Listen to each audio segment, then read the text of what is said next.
Bonjour à tous et bienvenue sur Orphelia.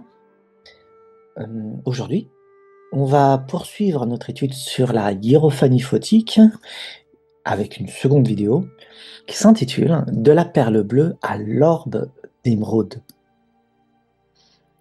Donc, commençons. Depuis des temps immémoriaux, les mystiques évoquent une lumière dont l'éclat laisse une empreinte profonde sur les esprits. Un bleu profond, parfois azuré comme le ciel du matin, et d'autres fois vert émeraude comme une pierre précieuse. Les récits qui nous sont parvenus décrivent ces teintes contemplées par les mystiques dans une dimension supérieure, superposée à la nôtre, comme un ravissement et une splendeur inégalée. Ces couleurs, imprégnées de la divine présence, se retrouvent dans les hymnes mésopotamiens, sur les parois des temples, égyptiens, dans les visions des yogis, dans la Bible, la Kabbale, les textes chrétiens et même dans les paroles des imams chiites. Les mystiques décrivent ces teintes divines comme étant celles du saphir, du lapis-lazuli, de la turquoise, de l'émeraude. Toutes ces pierres désignent la même expérience, la vision des dimensions supérieures de l'esprit humain. On va commencer notre aventure par le christianisme. Cette histoire perdue et oubliée par nos contemporains, dont je vais vous parler aujourd'hui, eh bien, ça remonte très loin. On va le voir petit à petit. Le platonicien Ammonios Saccas d'Alexandrie eut deux élèves de grand renom. Le fondateur du néoplatonisme, Plotin, et le chrétien Origène, en commentant un passage de l'Exode 24, 10, Origène dit, je vais vous faire un partage d'écran.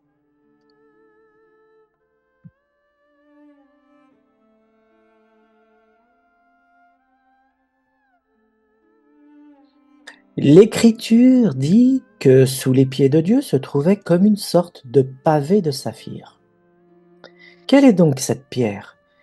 Sinon la contemplation céleste. Car le saphir imite le bleu du ciel, c'est à l'âme purifiée qu'il est donné de contempler ce pavé, signe du chemin vers les réalités divines.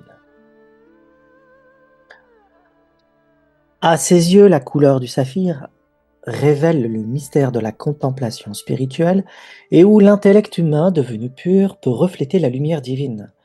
Ainsi donc, le pavé de saphir de l'Exode évoque l'éclat du monde intelligible platonicien, trace d'une expérience spirituelle et symbolique qui remonte très loin dans l'histoire humaine. Le firmament céleste de la divinité porte cette teinte, cependant, son aspect ne renvoie pas à la pierre saphir en tant que telle, mais plutôt à sa couleur bleu nuit, laquelle était aussi assimilée durant l'Antiquité au lapis lazuli. Parler de lapis lazuli ou de saphir revient à parler de la même chose durant cette époque. Reprenons l'extrait cité de l'Exode afin de le situer dans son contexte. Et Moïse gravit la montagne avec Aaron, Nadab et Abihu, et 70 des anciens d'Israël. Ils virent le Dieu d'Israël. Il avait sous les pieds comme un pavement de saphir, limpide comme le fond du ciel.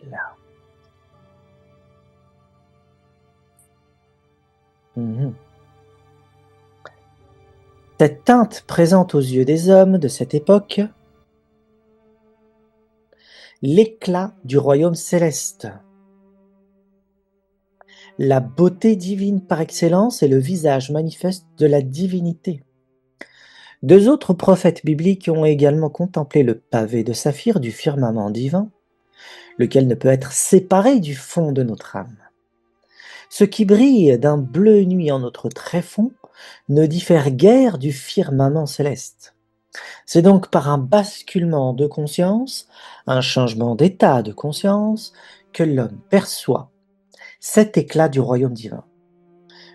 La mystique de la Merkaba, c'est-à-dire le chariot ou le char, dans le monde juif, source ancienne de la Kabbale, s'appuie sur ce même fondement, puisque la vision du char divin par le prophète Ézéchiel fait référence également à ce pavé de saphir.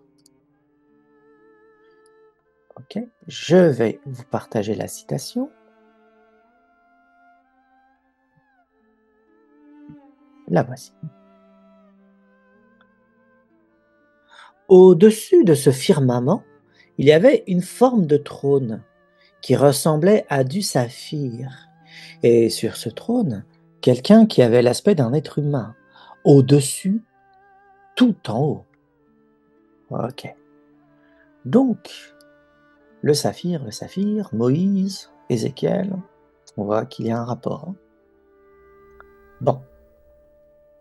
De la perte de repères et de références historiques, les religieux ont perdu trace au cours du temps de l'ensemble des symboles décrits dans les visions d'Ézéchiel. L'environnement symbolique mésopotamien transpire dans ces visions, y compris celle de l'homme qui se tient au-dessus du firmament et des chérubins, tel que Ézéchiel le décrit. Que l'on considère la racine acadienne Naboum, appelée nommé, du mot Nabi, prophète en hébreu, et Nabi en arabe, qui veut dire prophète, et l'on perçoit d'emblée la dimension visionnaire du prophétisme envisagée comme voie de la divinité. Vous voyez bien que ce sont des racines sémitiques, tout ça. Naboum, c'est une racine akkadienne, c'est une langue sémite. Nabi en hébreu et Nabi en arabe, c'est la même racine.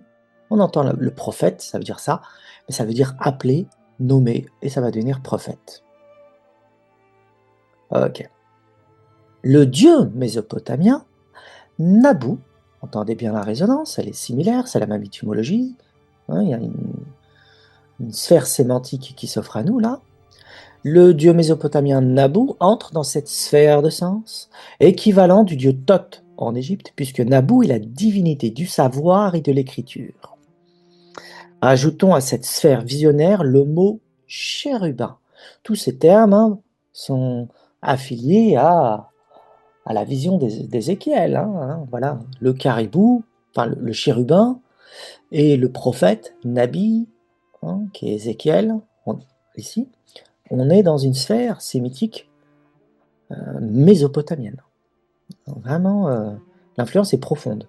Je vais essayer de vous le montrer.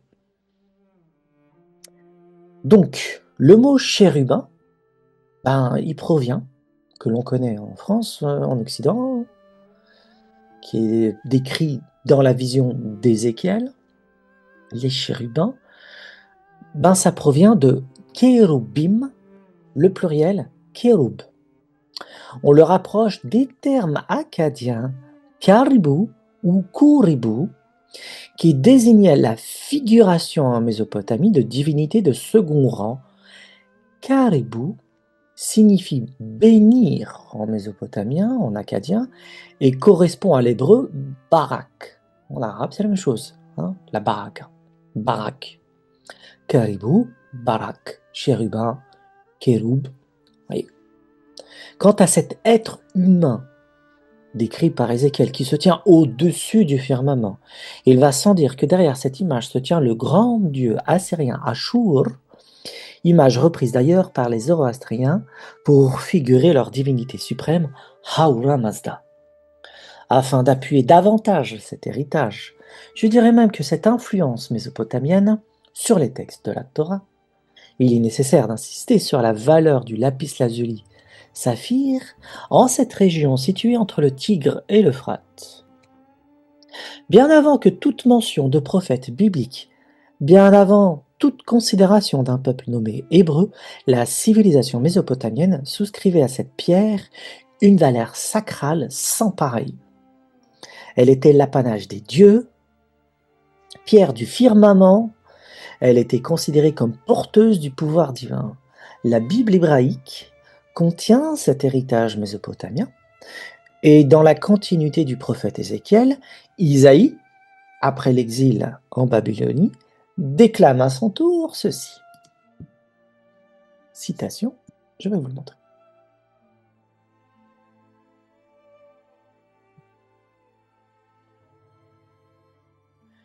Jérusalem, malheureuse, battue par la tempête, inconsolée, voici que je vais sertir tes pierres et poser tes fondations sur des saphirs.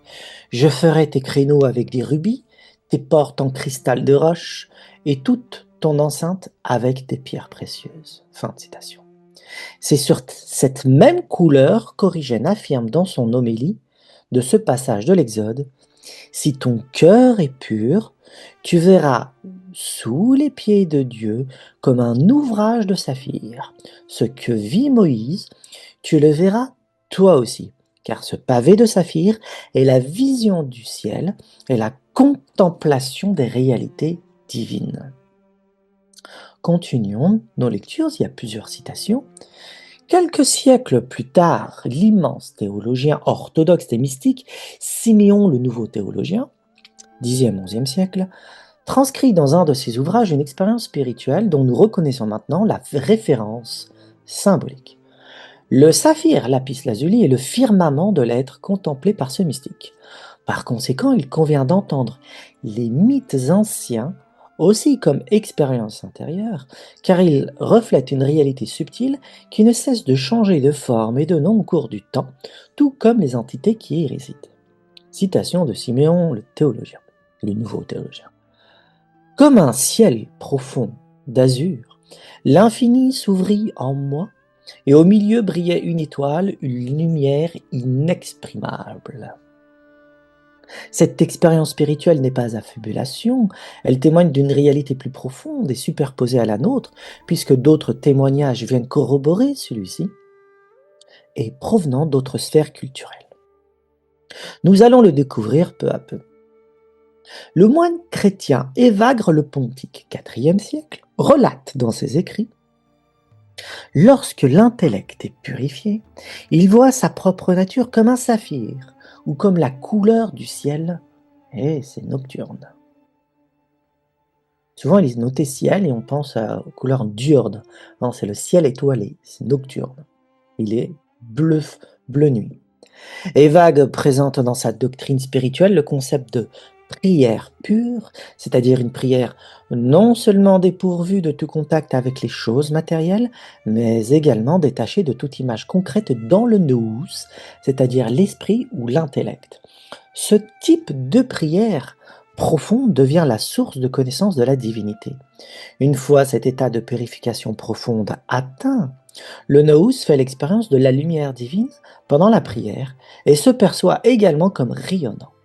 Évagre précise que le nous se contemple lui-même à travers la couleur du saphir lapis lazuli, voire comme une étoile.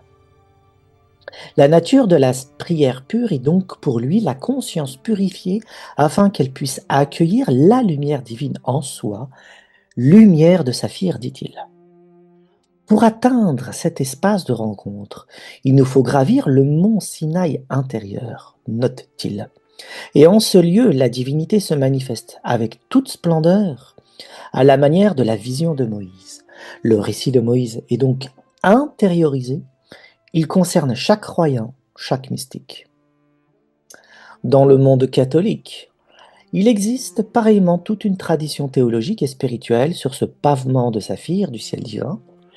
Richard de Saint-Victor, XIIe siècle, énonce à son tour cette symbolique intérieure. La contemplation parfaite se manifeste comme un ciel serein, pur, sans nuages. Sa couleur est celle du saphir, éclat de la vérité éternelle. Fin de citation. Voilà. Maintenant, vous avez vu peut-être, nous allons parler de la Kabbale. Rabbi Cordovero, né au XVIe siècle, explique que l'on ne peut attribuer une couleur à l'Aïn qu'aucune couleur ne peut être attribuée à Keter, une séphira comprise entre l'équilibre et les états de l'être et du devenir, mais occultée au sein de l'Aïn. C'est la source, l'Aïn, et le Keter vient après. Il se référait à Keter comme représenté par les extrêmes du blanc et du noir. Blanche, elle est comprise comme la miséricorde, elle montre la miséricorde de Keter, L'attribution du noir est censée indiquer la véritable essence de la divinité au-delà du temps, de l'espace et des événements. Pensez à la lumière noire. Ainsi, ce grand rabbi a écrit dans son ouvrage Pardes Rimonim, Jardin de la grenade, cette essence, c'est la citation, cette essence ne change pas du tout de couleur, ni jugement, ni compassion, ni droite, ni gauche. Cependant, émané à travers des séphirotes, le jugement et la compassion prévalent. Fin de citation. Cordovero décrivit Orma, une autre séphirote, comme le commencement de l'action, et se référa au bleu comme commencement du développement de la couleur à partir du noir, ou la première des radiations de la lumière à partir de l'Ein Sof, et la couleur bleue.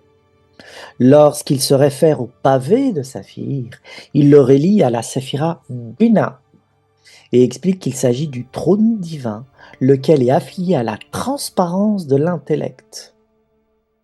Rabbi Isaac de Acre, c'est un kabbaliste, 13e-14e siècle, quant à lui, met le firmament céleste, soit le trône divin, le pavé de saphir, en correspondance avec le nom majestueux Shaddai, qui est censé soutenir le cosmos entier. En d'autres termes, il s'agit du substrat même du réel, le quantum de potentiel non activé dans lequel se loge toute l'information de l'univers et des êtres vivants. Cette couleur vibre si intensément qu'elle fait osciller toute l'échelle du réel comme autant d'harmoniques de ce substrat divin. C'est le chant divin. Et tout provient de ce pavé de saphir. Rabbi Moshe Chaim Luzzatto, un autre kabbaliste de renom, XVIIe siècle, expose à son tour cette même idée, tout en ajoutant que le pavé de saphir désigne aussi le fondement de la vision prophétique. C'est-à-dire que lorsque la conscience s'élève au-dessus du cosmos, au-dessus de toute manifestation, au-dessus donc de toute matière manifeste, elle contemple la source du réel qui n'est autre que l'état de conscience immobile qui perce tous les voiles de l'illusion. C'est le pavé de saphir. Pas rien, hein? Moïse, Isaïe et Ézéchiel, donc les trois visions du pavé de saphir, ont vu cette étendue de lumière en eux-mêmes, et cette surface réfléchissante abolit la séparation entre le dedans et le dehors, puisque c'est un point de conjonction. C'est la source originelle de ces deux mondes-là, intérieur et extérieur. C'est ainsi que celui qui atteint cette source d'eau de couleur saphir contemple le firmament céleste où s'abreuve chaque prophète. Le mystique et kabbaliste Abraham Aboulafia écrivit dans ses ouvrages que ce pavé de saphir est la teinte de la vision prophétique et contemplative. La perception de cette lumière bleue nuit translucide unit l'intellect humain à l'intellect divin. La lumière se manifeste chez l'homme sous forme de pensée. Mais à ce niveau, la pensée devient illuminative, puisque c'est le pavé de saphir. Vision et prophétique. C'est Abraham Aboulafia qui parle de ça. Une conscience limpide accueille la parole divine, elle se déploie alors en soi-même et vibre, oscille et manifeste toute chose en vision. Écoute et vois. Shema Israël, hein? Écoute Israël. Et maintenant, vois. La clarté de la conscience unifiée est le miroir de la réalité ultime. C'est alors que le flux divin se déverse en soi. L'intellect humain est vierge de toute pensée personnelle, il est le champ d'expression de la présence divine d'où émerge tout entendement. Lorsque la conscience trouve en elle-même l'onde unique, le son fondamental, alors elle perçoit la couleur de saphir dont la vibration bleu nuit se dévoile comme la constante invariante, immuable et qui pénètre toute l'étendue de la matière.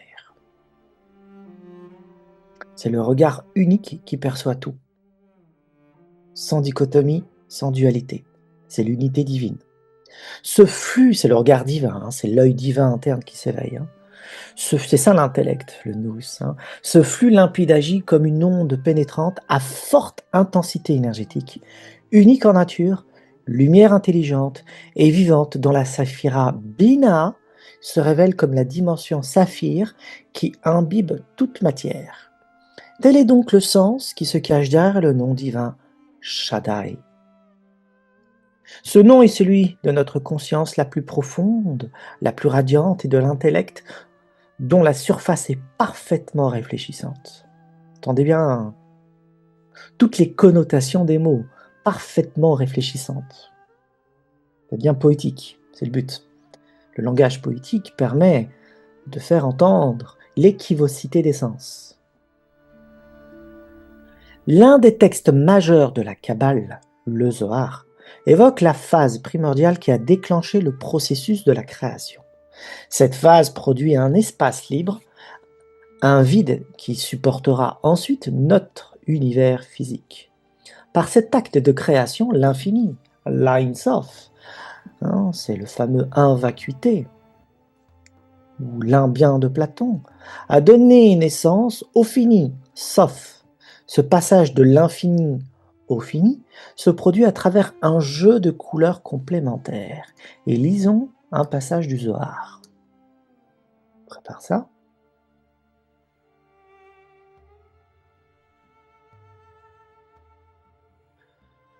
Tout d'abord, le roi ondula des ondes dans la pureté suprême du luminaire obscur. Radiance occulte de l'occulte, murmure secret de l'infini, telle une forme dans l'informe inscrite sur le sceau, ni blanche, ni noire, ni rouge, ni verte, ni d'aucune couleur. Quand ensuite il détermina le commensurable, il fit surgir des couleurs du vide, et du luminaire jaillit une source de laquelle apparurent les couleurs d'ici-bas. Occulte dans l'occulte, secret de l'infini, elle, la source, se propage et ne se propage pas. L'air qui l'environne demeure inconnaissable jusqu'à ce que, par l'intensité de sa propagation, elle éclaire un point unique occulte suprême. Au-delà, ce point, rien ne peut se connaître. Aussi est-il appelé Reshit, début, première de toute parole. Alors entendez bien le terme Reshit, qui veut dire commencement ou début là. C'est le premier mot de la Bible, c'est Bereshit, ou traduit par au commencement. Mais B, c'est au Reshit, le début, ou le commencement, qui veut dire, et ça veut dire tête aussi. Resh, Resh là, tête. En arabe, Ra'as. Ok. Capitale, caput en latin, c'est la tête, la capitale, le commencement, la source, le fondement. Bon, c'est une pensée similaire, le caput, qui va donner le terme chapitre en français, si ça vous intéresse. Ok. D'autres textes kabbalistes affirment que les lettres gravées sur les tables de la loi étaient lisibles au recto et au verso des tables. Ces tables étaient de saphir. La table de la loi était faite de saphir. Alors si vous imaginez du saphir en tant que matériau, vous vous plantez entièrement. La couleur saphir symbolise les secrets de la Torah et les mystères du temps. Les séphirotes sont 10 modes ou attributs à travers lesquels la divinité se manifeste. Le terme séphira est lié au mot saphir dans la pensée kabbalistique. Les séphirotes sont le moyen par lequel des qualités et des attributs divins peuvent s'exprimer et apparaître. Saphir, séphira, lumière, parole. Le terme séphira est aussi attaché au verbe exprimer ou communiquer en hébreu. Et puisqu'il est également affilié au mot saphir, pierre précieuse, brillante et lumineuse, cela implique que la fonction d'une séphira sert aussi à faire apparaître, selon une certaine teinte, la lumière indescriptible de la divinité. Parole et lumière. En combinant ces deux fonctions, nous découvrons que les séphirotes exposent deux facettes de la divinité en un seul regard, la parole et la lumière. Les séphirotes sont des luminaires qui servent tant à révéler qu'à exprimer la divine présence. En tant que réceptacle, ils circonscrivent et il détermine la lumière de la parole divine afin que des qualités spécifiques se manifestent. C'est déjà là, mais grâce à ça, ça se déploie, ça se révèle, ça se manifeste. C'est une théophanie. Donc le monde apparent provient d'un monde occulte, invisible à l'œil nu, dans la lumière noire, et tout ceci est au potentiel, et c'est là. Donc le monde visible est une théophanie divine. De la lumière noire émerge la couleur saphir, un bleu nuit sombre et profond, et qui ne diffère en rien du lapis lazuli. C'est les mêmes pierres, dans la pensée des anciens. Ensuite, cette couleur bleu nuit translucide se déploie en bleu-vert, laquelle est corrélée à l'émeraude. C'est un vert éclatant, foncé, transparent et beau. Les anciens textes font le parallèle entre le premier jet du cosmos, dont la couleur est noire, bleu nuit, puis en émerge une lumière éclatante qui équivaut à la lumière solaire à laquelle est attaché le bleu-vert, la couleur émeraude. C'est l'orbe d'émeraude. Maintenant, mystique de l'Inde. Vous êtes-vous déjà posé la question pourquoi la peau des divinités hindoues est de couleur bleu nuit? Eh bien, il s'agit de la couleur perçue par différents yogis lorsqu'ils rencontrent le fondement de l'être. Saphir, lapis lazuli. Au sein de la lumière noire circule une lumière bleue nuit transparente. C'est le signe de la présence du divin. La conscience infinie est associée à l'espace, au pur éther, au sans limite, et l'aura bleue des divinités comme Shiva ou Krishna marque cette dimension de l'être. L'intellect, le nous au sens platonicien, le supramental dans le langage de Sri Aurobindo, se révèle sous cette couleur bleu nuit dans les multiples sources des yogis, tant hindous, tantrika du Cachemire que bouddhistes du Tibet. Chez tous les yogis, on va dire, c'est cette couleur qui apparaît. Dans son récit autobiographique, Paramahamsa Yogananda relate que lorsque le yogi se concentre suffisamment longtemps, les yeux mi-clos, sur le point situé entre les sourcils, et que son regard est dépourvu de tout mouvement agité, il sera capable de voir une lumière stable entourée d'autres lumières vacillantes. Il ne doit pas se laisser distraire par ce halo scintillant de l'œil spirituel, mais doit regarder fixement le centre de l'œil jusqu'à ce qu'il sente son esprit complètement absorbé en lui. Avec le temps, il verra la formation parfaite de l'œil spirituel, un globe bleu, opale, foncé, entouré d'un anneau en flamme tremblante. Peu à peu, grâce à une concentration profonde, une étoile blanche extrêmement brillante scintille parfois au centre du bleu. L'étoile est la porte par laquelle la conscience doit passer pour atteindre l'unité avec l'esprit. Alors souvent dans les textes tantrika, mais on retrouve ça dans la Kabbale et chez les bouddhistes aussi, et on retrouve ça aussi chez les Vagres, cette étoile qui brille dans le bleu, et c'est une étoile de David, une étoile hexagonale, avec 6 branches. On la retrouve. C'est très étrange. On trouve ça chez les peuples de l'Antiquité, on retrouve ça chez les chrétiens, on retrouve ça en Inde, dans le bouddhisme, et ainsi de suite. C'est très étrange. C'est une expérience qui demanderait beaucoup plus, disons, de recherche. Voilà. On va faire une citation. C'est Yogananda. Bon, voilà ce qu'il dit dans son autobiographie. Ok. Une joie océanique déferla sur les rivages calmes et infinis de mon âme. Je compris que l'Esprit de Dieu est est une félicité inépuisable. Son corps est constitué d'innombrables tissus de lumière. Une gloire grandissante en moi commença à envelopper les villes, les continents, la Terre, les systèmes solaires et stellaires, les nébuleuses ténues et les univers flottants. Le cosmos tout entier, doucement lumineux, comme une ville vue de loin, la nuit, scintillait dans l'infinité de mon être. Les contours globaux nettement dessinés s'estompaient quelque peu aux extrémités les plus éloignées. Là, je pouvais voir un rayonnement doux, toujours intact. C'était indescriptiblement subtil. Les images planétaires étaient formées d'une lumière plus grossière. La dispersion divine des rayons jaillissait d'une source éternelle, embrasant les galaxies, transfigurées par des auras ineffables.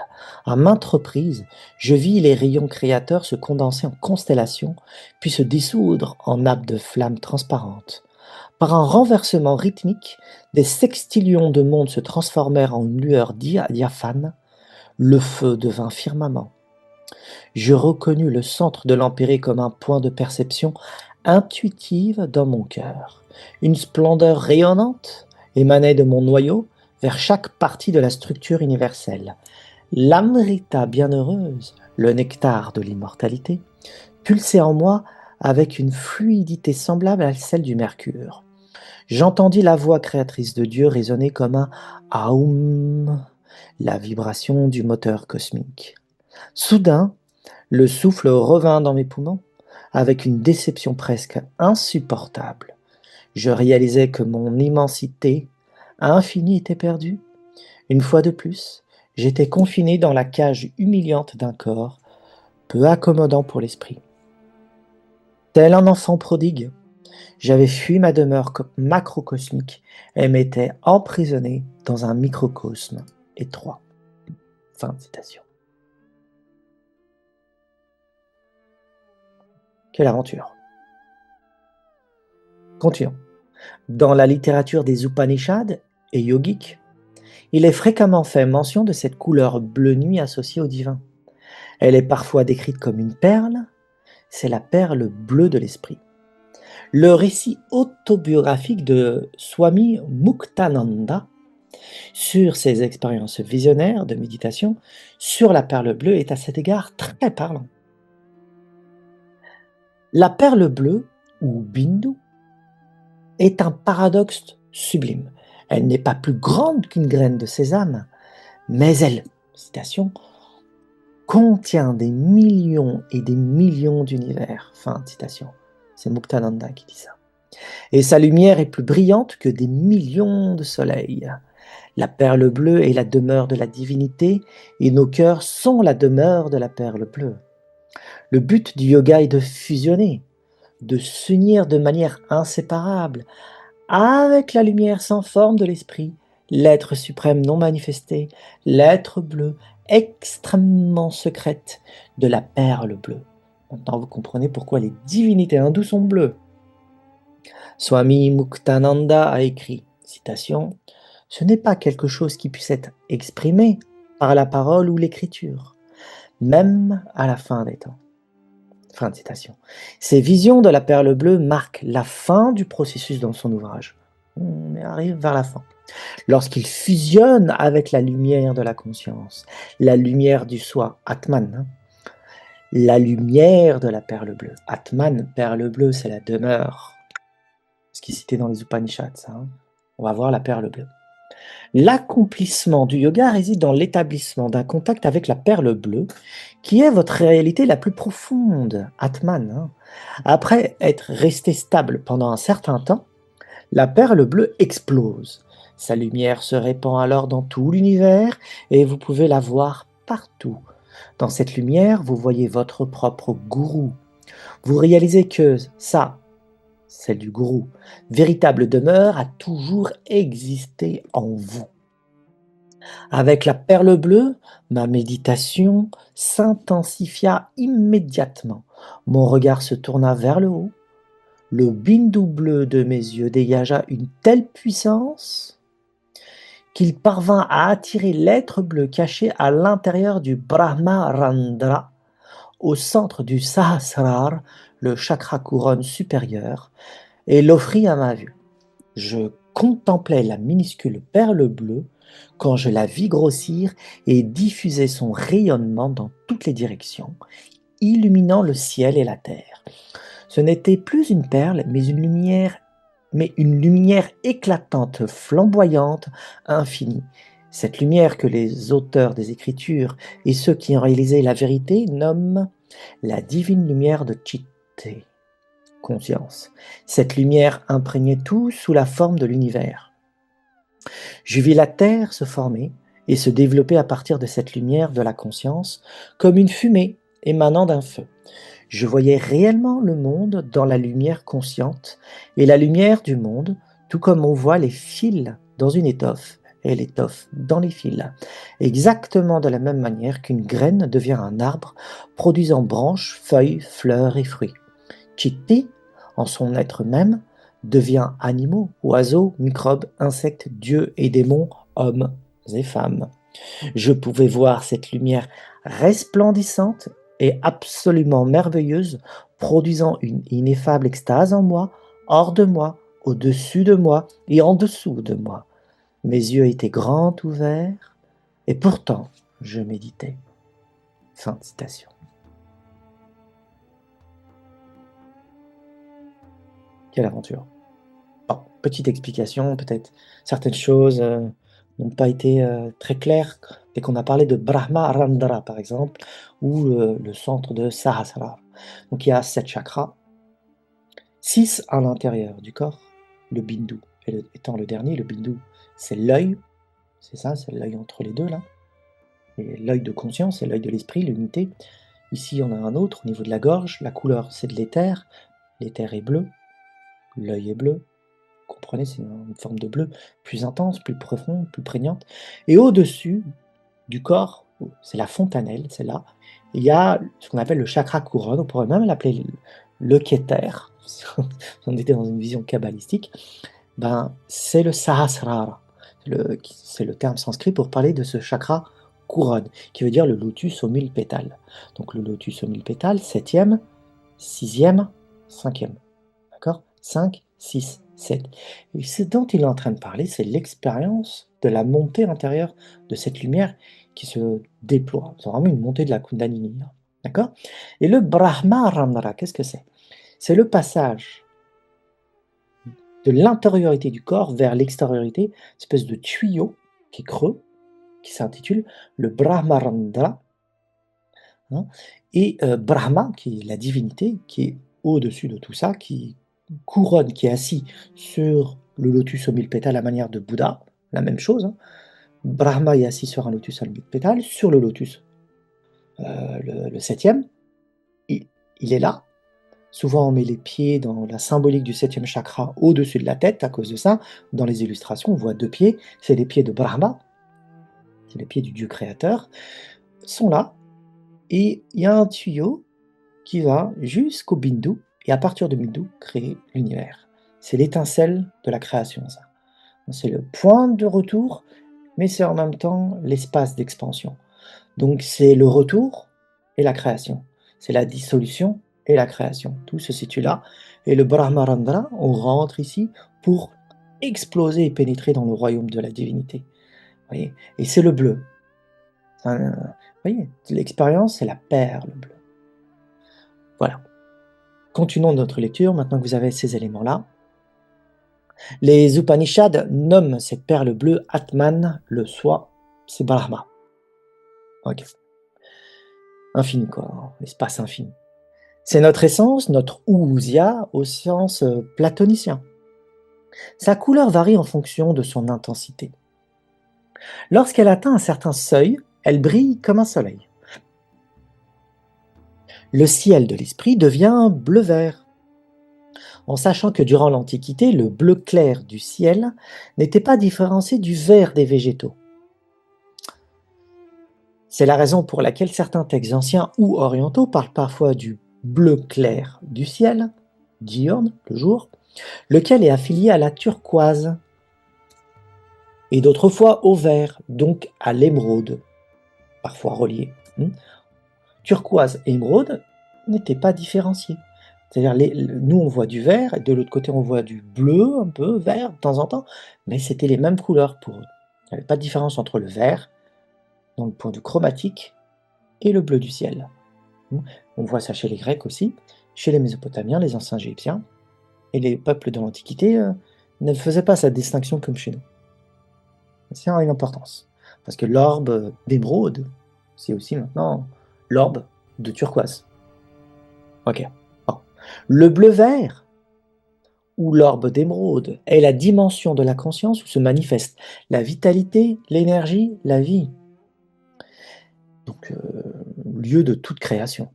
La mystique chrétienne Hildegard von Bingen parle dans ses visions de cette lumière sous le terme de viriditas. La viriditas correspond à la force de vie physique, mais également spirituelle de toute chose dans l'univers, visible et invisible. La viriditas est la manifestation de la nature féminine de Dieu dans sa dimension créatrice, en mettant l'accent également sur la fraîcheur de la vie, le printemps éternel de la vie divine, la fertilité, la fertilisation de l'univers par le souffle divin, le développement continu de la vie spirituelle, donc du prana, chi, pneuma. L'orbe d'émeraude, c'est chi, prana, pneuma. C'est la pulsation de vie. C'est à ce niveau qu'intervient également la notion secrète de table d'émeraude en alchimie. Émeraude, maintenant vous savez ce que c'est. De quoi parle-t-on? Ça parle de ça. Donc derrière la table d'émeraude, on faudra bien tendre l'oreille et comprendre ce que j'essaye de vous dire actuellement. Ok. La couleur émeraude est bleu ciel, bleu vert, sillant viriditas. Nous avons coutume d'appeler aujourd'hui cette notion énergie cosmique ou énergie vitale. Cependant, afin de bien saisir l'ampleur de cette lumière de la conscience, le terme viriditas serait plus adéquat. Il va sans dire que cette puissance pranique est corrélée à l'énergie de reproduction des animaux, celle de la sexualité, d'itération des formes, des mêmes formes, de la matière. Itération des mêmes formes dans la matière. Des structures stables de la matière dite inerte, c'est-à-dire ce qui permet la stabilisation de toutes ces formes. C'est la viriditas. Et dans une plus large mesure, le désir Eros. Eros est donc lié à l'orbe d'émeraude. Nous retrouvons cette idée dans les textes tantriques dont il est dit que l'énergie sexuelle est identique à celle qui a produit la création de l'univers. Il y a donc un rapport intime entre la puissance du désir, la montée de la Kundalini et les états de conscience modifiés qu'elle procure, et les différentes strates du réel produits par l'énergie qui émerge de la conscience cosmique. Par un jeu homothétique, l'être humain réitère l'acte créateur en lui-même et fait apparaître le spectre de la lumière de la conscience, ses différentes qualités d'énergie, ses teintes de luminosité et intensité, et ses dimensions superposées les unes sur les autres. De la lumière noire à l'orbe d'émeraude, tout émerge de l'esprit humain. C'est une itération, une réitération d'un acte accompli par la divinité. Les traités du Tantra du Cachemire parlent à cet égard de Spanda, qui veut dire la vibration originelle, et qui module chaque état de conscience et tout le réel, soit l'univers et ses occupants. Il y a un lien entre l'énergie sexuelle et la Spanda d'ailleurs.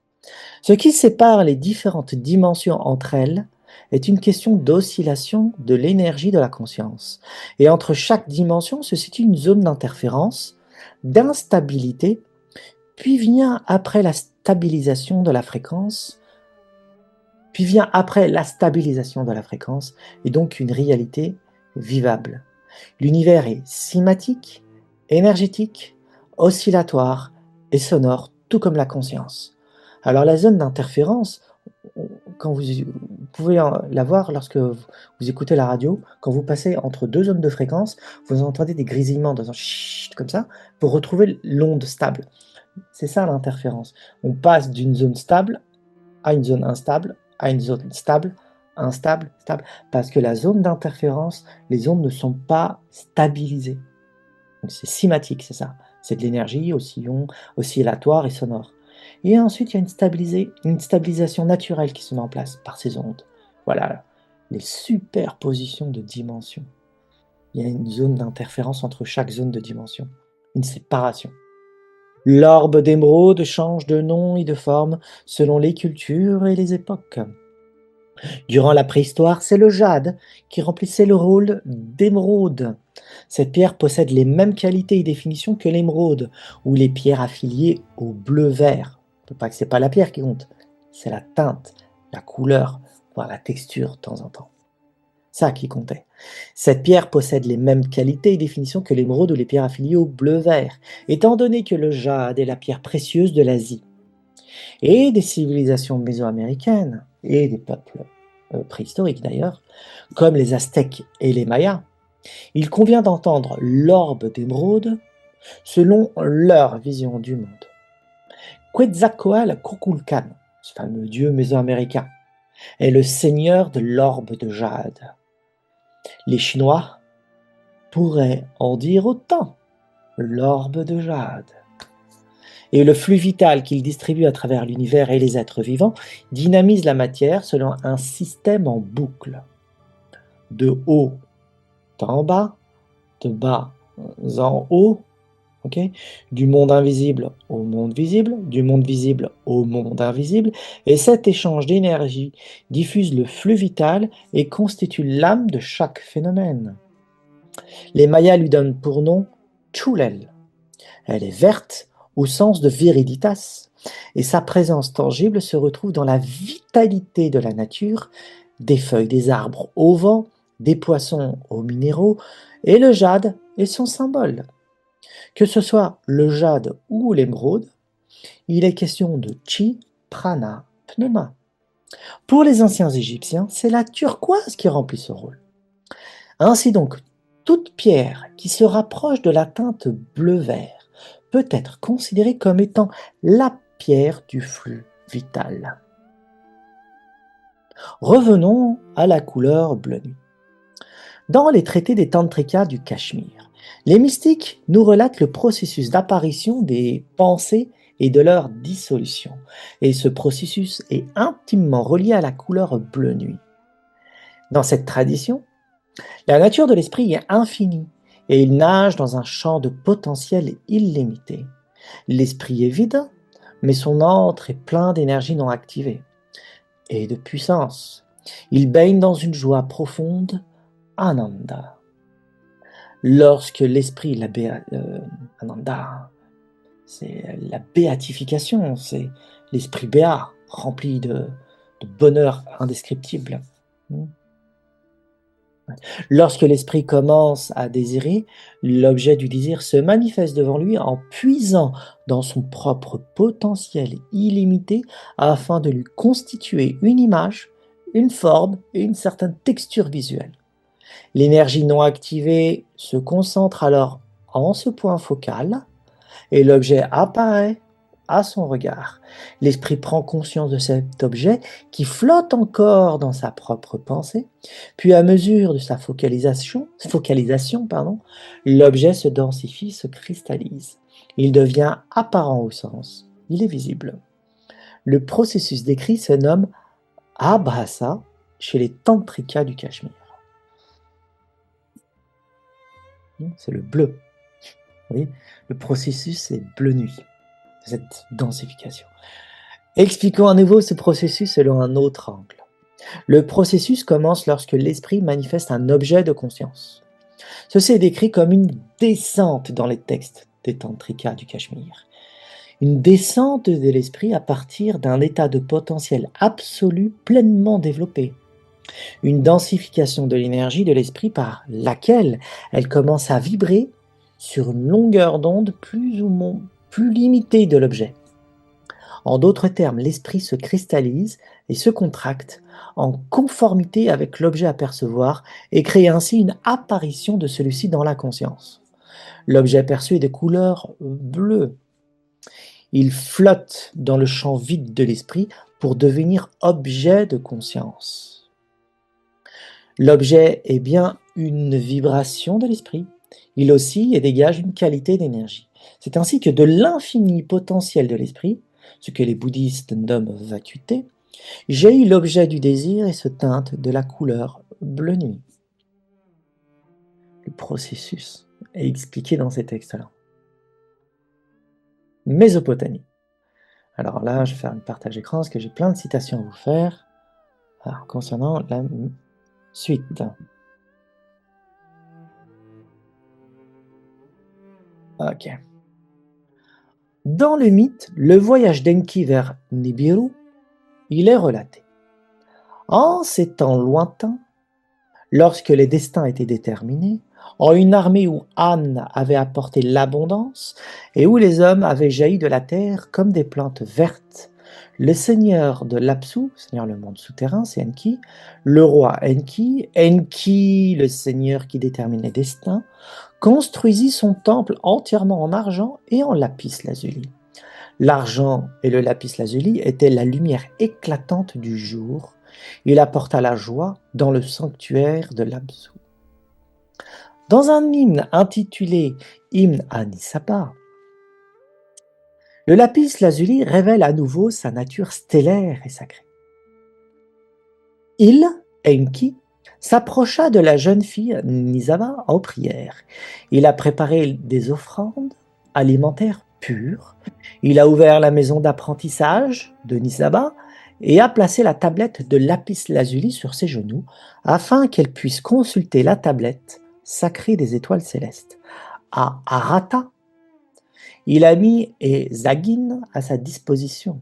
Tu as construit Eresh en abondance, fondé à partir de petites briques. Toi qui as reçu la sagesse la plus complexe. Le bleu profond du lapis lazuli évoque le ciel nocturne constellé d'étoiles. Pour les Mésopotamiens, le lapis est une incarnation minérale du ciel divin. Dans les hymnes et les mythes, on parle souvent de ciel de lapis lazuli ou de temple décoré de lapis pour indiquer leur caractère cosmique. D'ailleurs, la porte de Babylone est parsemée de briques couleur lapis lazuli à cause de ça. Les dieux, on pénètre dans l'antre du dieu Marduk et de Ishtar. C'est une ville divine, si vous voulez. Les dieux siègent sur des trônes de lapis lazuli, image récurrente dans hymnes et épopées Inanna, Enki, Nana, Sin. Les objets divins, sceptres, tablettes, insignes, sont souvent faits en lapis. Le roi portait des bijoux en lapis, ses palais et temples étaient ornés. Nous retrouvons souvent dans les hymnes ce genre d'allocution. Ton temple construit en lapis lazuli, resplendit comme le ciel, nocturne bien sûr. Ishtar, elle, prit place sur un trône de lapis lazuli. Continuons. Ainsi donc, nous avons la même constitution et vision du divin en Mésopotamie et dans la Bible. Le pavé de saphir étant le lapis lazuli, les divinités mésopotamiennes possèdent une aura céleste, bleu nuit, et leur trône est également fait de saphir. En ce sens, la vision d'Ézéchiel est parfaitement mésopotamienne, tout comme celle de Moïse et d'Isaïe. La spiritualité du lapis en Mésopotamie, c'est l'idée que le ciel étoilé peut être saisi dans une pierre. Le lapis lazuli est le pont entre le monde des hommes et le monde des dieux, entre la terre et le cosmos. Il est pierre de vérité, de royauté, de protection et de révélation. Tout comme les tables de la loi mosaïque sont faites de saphir lapis lazuli, les tables du destin en Mésopotamie sont faites du même matériau. Dans l'hymne à Nisaba, nous pouvons lire « Dame aux couleurs des étoiles du ciel ». Tenant, bon, ça c'est, ok, parfaitement doté d'une tablette de lapis lazuli, Nisaba, grande vache sauvage née d'Urash, brebis sauvage nourrie de bon lait parmi les plantes alcalines sacrées, ouvrant la bouche pour 7 roseaux, parfaitement doté de 50 grands pouvoirs divins, ce qu'on appelle les mets, Madame la plus puissante des cours.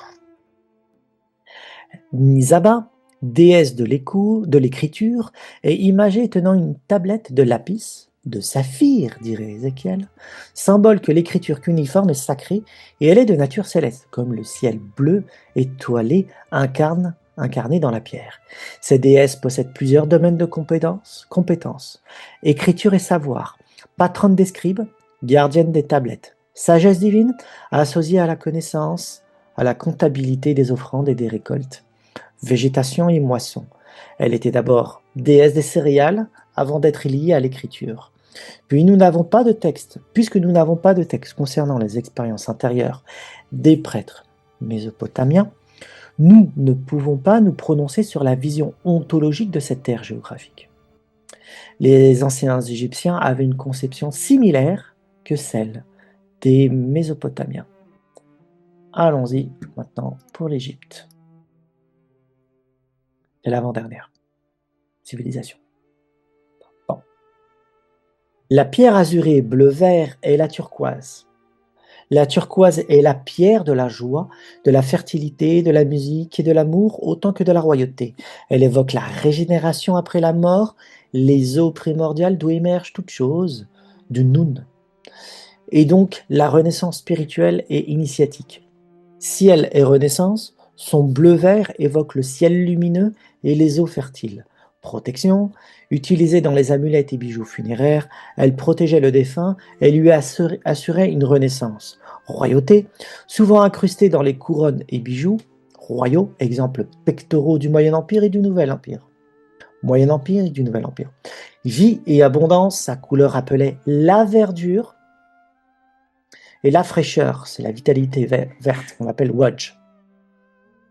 Elle est sous le patronage de la déesse Hathor. Sa fonction est donc proche du jade et de l'émeraude. C'est à ce titre que cette dimension de la conscience peut porter pour nom, en Égypte ancienne, l'orbe de turquoise. Lorsqu'un individu se baigne dans les eaux du Nil lors de rituels, il pense en ressortir purifié. Son âme est nouvelle, saine et prête à se présenter devant les divinités.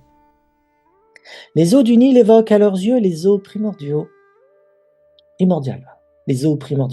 fameux Nun. Ainsi, tant pour les vivants que pour les défunts, les eaux couleur turquoise sont symboles des eaux amniotiques dont chaque âme se relève comme un être nouveau-né. C'est une naissance, une renaissance, une revitalisation, un renouveau, une résurrection, une initiation et une âme sauvée de la mort.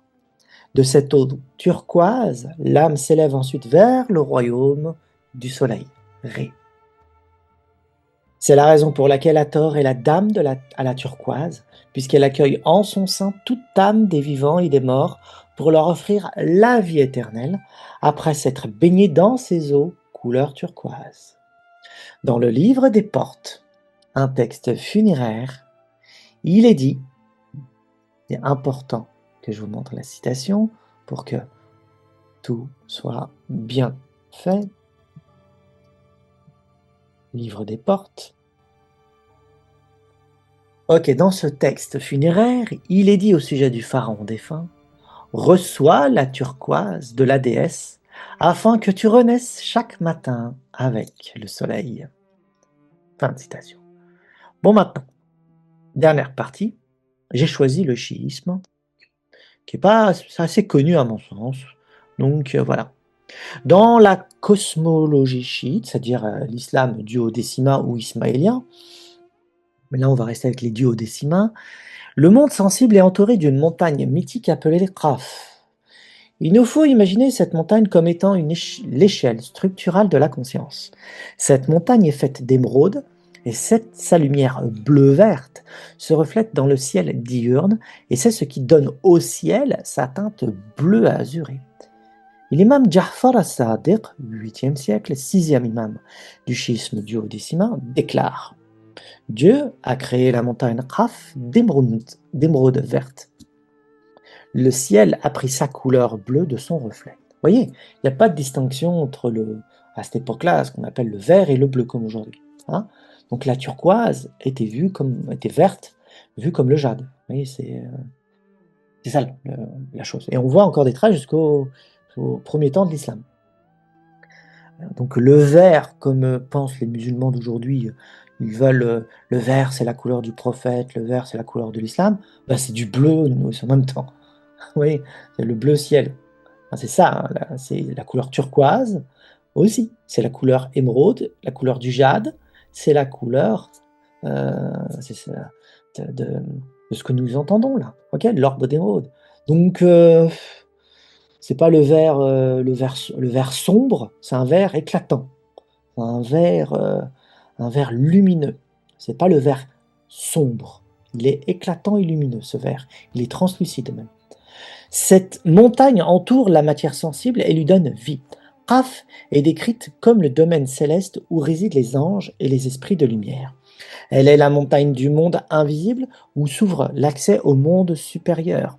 L'imam chiite, en tant qu'homme parfait, Insan Kamil des soufis, est celui qui peut franchir Qaf pour accéder à la réalité divine. Ainsi donc, dans la tradition chiite, on trouve des récits attribués à l'imam Ali qui relate son voyage à la montagne Qaf. Quand l'imam Ali est dit être monté sur le Buraq, une monture invisible, sacrée, qui envoyée par Dieu pour aller vers différentes dimensions de l'esprit et du monde, qui a été donnée au prophète. Ben là, Ali l'a monté également dans cette tradition chiite. Et fut conduit jusqu'à la montagne Qaf. Voilà, il est parti sur la montagne Qaf à travers le Buraq. De là, il contempla l'océan d'émeraude dont la réverbération colore le ciel. C'est la vitalité, viriditas. Puis il parla des mondes qu'il avait vus au-delà, des mondes dont seul l'imam détient la connaissance. Bon, je vous laisse les pages parce qu'il y a beaucoup de citations. D'ailleurs, l'imam as-Sadiq dit à ce propos: au-delà de Qaf, il y a 70 mondes dont chacun est plus vaste que celui-ci. Et nous, les imams, connaissons leurs habitants. Maintenant que vous avez suffisamment d'éléments, vous pouvez entendre ce dernier récit qui évoque le voyage de l'imam Ali vers la montagne sacrée selon une écoute plus fine. Le récit est rapporté par un compagnon du prophète Mohammed. On appelle ce récit le nuage blanc. Écoutons. Salman raconte: j'étais dans la maison de l'imam Ali, gendre et cousin du prophète. Les enfants de l'imam, Hassan, Hussein et 3 autres de ses compagnons étaient présents. Le jeune Hassan demanda à son père s'il avait un pouvoir comparable à celui de Salomon. Ayant reçu une réponse affirmative, il lui demanda s'il pouvait nous faire visiter ce Malakut, le royaume invisible, sur lequel Dieu lui a donné la royauté. L'imam Ali voulut bien exaucer le vœu de son fils. Il fit une prière de 2 genuflexions et se dirigea vers la cour intérieure. Parvenu au centre, il tendit sa main vers l'Occident et fit apparaître un lourd nuage blanc qu'il étendit au-dessus de la maison. À la suite de ce nuage, il en fit apparaître un second, plus petit et plus léger. En même temps, nous vîmes l'imam s'adresser à un souffle de vent. Descends vers nous, ô vent, dit-il. Le vent, après le nuage, obtempéra, et les deux dirent d'une seule voix: nous attestons qu'il n'y a de Dieu que l'unique, que Mohammed est son serviteur et son envoyé, et que tu es l'ami, le wali de Dieu. Il nous invita ensuite à prendre place sur le premier nuage, à fermer les yeux et à mettre en œuvre notre vision intérieure, el-Basir. L'imam nous apparut assis sur un trône de lumière. Sa face nous aveuglait presque. Il était habillé de 2 robes jaunes, sur sa tête un diadème d'hyacinthe jaune, à son doigt un sceau d'hyacinthe blanc et des sandales aux pieds dont les courroies rouges brillaient. Le vent nous enleva ensuite très haut. La surface de la terre se trouva réduite à la dimension d'un bouclier. Nous arrivâmes à une montagne se dressant à une hauteur vertigineuse, au sommet de laquelle un arbre se desséchait. Ses feuilles tombaient une à une. L'arbre se plaignait de l'absence de l'imam, qui avait coutume de venir glorifier Dieu à son ombre. Lorsque l'imam étendit sa main vers l'arbre, ce dernier reverdit. Nous quittâmes alors cette première montagne. Un ange dont la tête touchait au soleil et dont les pieds reposaient au fond de la mer nous apparut sur l'injonction de l'imam. Nous fûmes ensuite emportés vers une montagne noire entourée de vapeur. Ensuite, l'imam demanda au vent de nous emmener vers la montagne Qaf, la montagne d'émeraude, celle qui entoure et contient le monde. Nous y trouvâmes l'ange à forme humaine, parfaite, qui la gouverne. Ce dernier, après avoir salué l'imam, le pria d'aller à la rencontre de Khidr, l'homme vert, en plongeant dans l'eau de la source. Sur notre chemin, nous trouvâmes un grand arbre qui se desséchait. Il nous apprit qu'habituellement l'imam venait à cheval auprès de lui durant le premier tiers de la nuit, restait à son ombre en prière pendant 1 heure, puis le quittait, poursuivant son parcours. Voici, nous dit-il, 40 nuits qu'il m'a abandonné, et cela m'a plongé dans la tristesse. Voyez comment je suis devenu. L'imam étendit de nouveau sa main vers l'arbre, et ce dernier reverdit. Ensuite, le nuage nous emmena jusqu'à un jardin d'entre les jardins du paradis. Nous y trouvâmes un fata, un jeune homme, en prière entre deux tombes. L'imam nous apprit que c'était son frère, le prophète Saleh, et que les deux tombes étaient celles de ses parents. Nous étions étonnés de constater que l'imam faisait autant de visites dans le Malakut, c'est-à-dire le royaume invisible, sans que nous n'en fussions jamais aperçus. Alors l'imam nous dit: Aimeriez-vous que je vous montre Salomon, fils de David? Il nous fit entrer dans un verger tel que nous n'avions jamais vu de pareil. Il y avait de tous les fruits, des courants d'eau vives, des oiseaux chanteurs. Ces derniers, lorsqu'ils virent l'imam, s'assemblèrent en formant une ombrelle au-dessus de sa tête. Nous y trouvâmes un fata, gisant inanimé sur un lit de repos. Il n'y avait pas de seau à son doigt. À son chevet, un serpent, et à ses pieds, un autre serpent. Quand les deux reptiles virent l'imam, ils vinrent s'enrouler à ses pieds et devinrent poussière. Alors l'imam enleva le seau qu'il avait au doigt et le passa au doigt du fata en disant: Lève-toi, Salomon. De par la puissance de celui qui ressuscite les morts, le Dieu tel qu'il n'y a pas de Dieu hormis lui, le vivant, l'Éternel. Salomon se dressa et nous l'entendîmes prononcer la Shahada, l'attestation de l'unique, du missionnement du prophète et de la sainteté de l'imam. Nous revîmes à la maison, à Médine, après 5 heures d'absence, alors qu'on annonçait la prière de midi.